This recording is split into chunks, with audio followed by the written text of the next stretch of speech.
On imagine souvent un futur où tout est connecté, la voiture, le téléphone, la ville elle-même.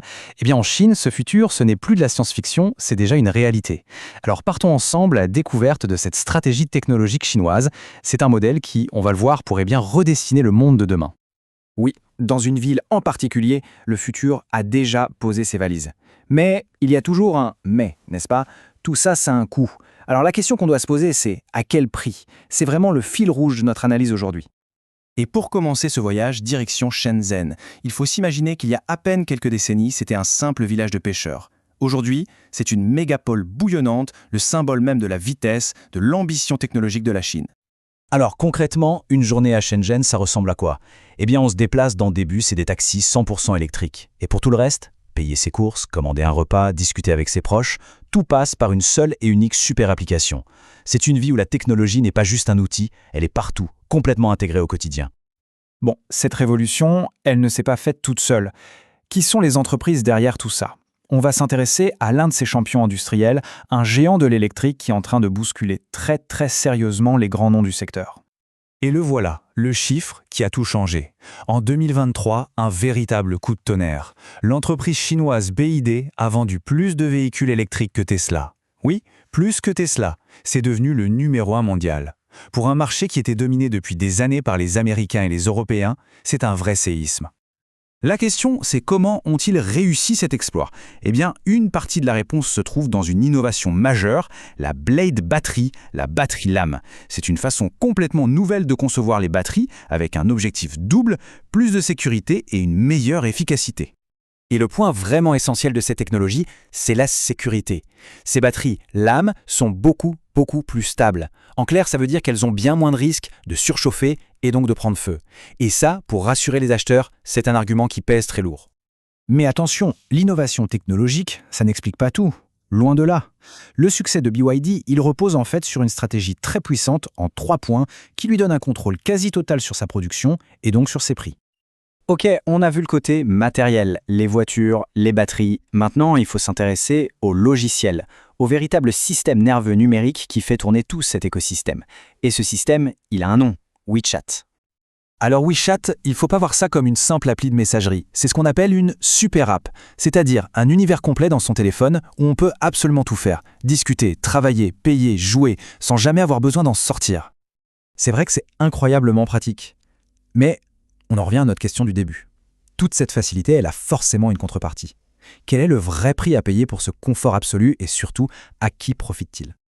Pour bien comprendre l'ampleur du problème, une enquête du Citizen Lab a utilisé une analogie très parlante.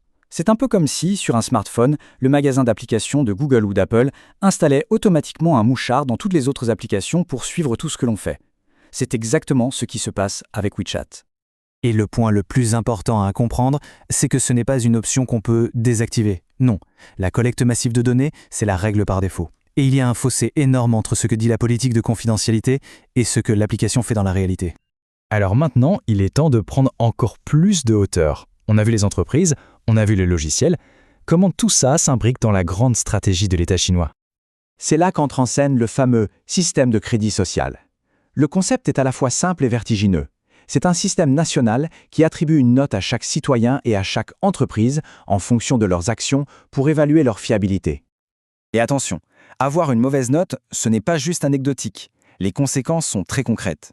Ça peut aller de l'interdiction d'acheter un billet de train en première classe, à se voir refuser en prêt bancaire ou l'accès à certains emplois. Ça peut même empêcher d'inscrire ses enfants dans les meilleures écoles. C'est une forme de contrôle social qui s'infiltre dans tous les aspects de la vie. Mais comment l'État fait-il pour alimenter ce système? La réponse, c'est une surveillance de masse, un réseau tentaculaire de millions de caméras, partout dans les espaces publics, équipés de reconnaissance faciale. Chaque visage, chaque déplacement devient une donnée qui vient nourrir le système. Et pendant ce temps, sur un autre front, la Chine mène une bataille acharnée pour devenir complètement autonome sur le plan technologique. L'enjeu est énorme, et le nerf de la guerre, ce sont les puces électroniques, surtout les plus avancées pour l'intelligence artificielle. Sauf que voilà, bâtir sa propre industrie de puces de A à Z, c'est un défi absolument colossal. Pour donner une idée de la complexité, des experts comparent ça à la construction d'un avion de ligne moderne en partant d'une feuille blanche. C'est un exploit d'ingénierie qui demande un savoir-faire immense et des années de développement. Alors tout ça, qu'est-ce que ça implique pour le reste du monde? On va prendre une dernière fois de la hauteur pour regarder la grande image, l'échiquier mondial. De plus en plus d'experts parlent d'un découplage technologique. L'idée, c'est qu'on se dirige tout droit vers un monde coupé en deux. D'un côté, un bloc occidental, de l'autre, un bloc chinois. Deux univers technologiques parallèles, chacun avec ses propres matériels, ses propres logiciels et surtout ses propres règles du jeu. Et concrètement, qu'est-ce que ça veut dire cette fracture? Ça veut dire que l'innovation, les technologies, les produits, tout ça ne circulera plus aussi facilement qu'avant. Chaque bloc va développer ses propres standards, ses propres géants industriels et au final créer des zones d'influence bien séparées. Ce qui laisse une immense partie de la planète, tous les pays en développement notamment, coincés au milieu. Et ces pays devront faire un choix entre deux modèles technologiques, mais aussi, et c'est ça le plus important, entre deux modèles de société. Au final, ce qu'il faut bien comprendre, c'est que ce n'est pas juste une compétition entre entreprises ou entre technologies. C'est bien plus que ça. C'est l'affrontement entre deux visions du monde, deux façons d'organiser la société. Et ça nous amène à la grande question de notre siècle. Quel modèle va l'emporter ? Celui d'un confort ultra connecté mais étroitement contrôlé, ou celui d'une innovation plus ouverte avec peut-être plus de chaos ? L'avenir de tous se joue sans doute dans la réponse à cette question.